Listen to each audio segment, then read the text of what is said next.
Dia, senyories. Compromís ens porta avui així una proposició no de llei que va ser debatuda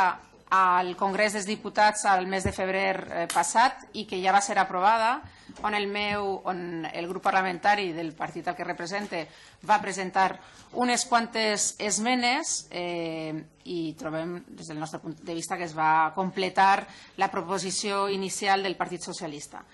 En efecte, es torna a portar així una cosa que en realitat és de competència estatal i que, com deia, ja ha estat aprovada. Nosaltres no podem fer més que recolzar de nou el sector apícola i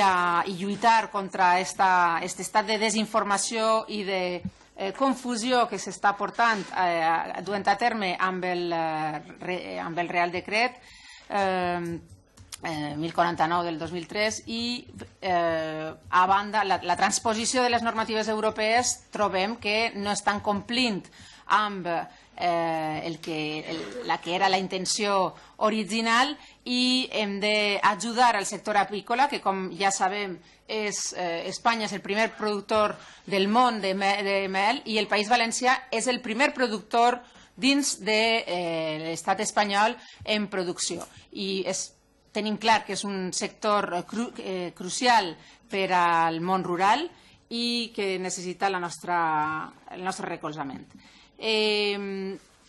Nosaltres el que hem denunciat també, a banda del problema de la desinformació, és l'origen d'aquesta desinformació i és que creiem que una de les causes que està portant això és que les grans envasadores i distribuïdores de la mel a nivell nacional a les quals recorren els apicultors per a vendre el seu producte són precisament les grans importadores de la mel de tercers països i utilitzen les dites mels de baixa o nul·la qualitat i reduït preu per a través de la seva mescla, augmentar considerablement el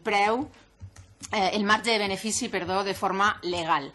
Per a fer-nos una idea, en aquests últims anys la producció dels nostres apicultors està sobre les 35.000 tones i s'estan important al voltant de 30.000 tones, de les quals més d'un 70% són d'origen asiàtic. Per aquest motiu, el producte que trobem en els principals comerços del país no són mels pures, sinó mescles de mel. D'altra banda, cal incidir en efecte en la inexistència d'una legislació d'etiquetatge clar en la mel sobre el pasteuritzat, com si passa amb llet, que provoca una desinformació, però que a banda la pasteurització és un procés que s'utilitza per a afavorir la fluïdesa de la mel i aconseguir un aspecte homogeni, però que tendeix a desvitalitzar els enzims i els rens de manera que la mel pasteuritzada per moltes de les seues propietats i serveix únicament per a endolcir, ja que les altes temperatures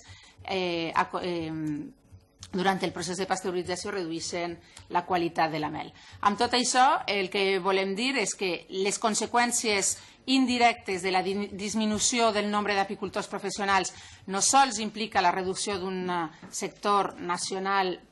productiu punter, tant a nivell europeu com mundial, com deia abans, sinó que té una repercussió també en el món rural a l'incidir en la despoblació de les comarques de l'interior i és per això que han de rebre tot el nostre suport en tots els nivells de les institucions en l'estat espanyol. Moltes gràcies. Gracias, señoría. Por parte del grupo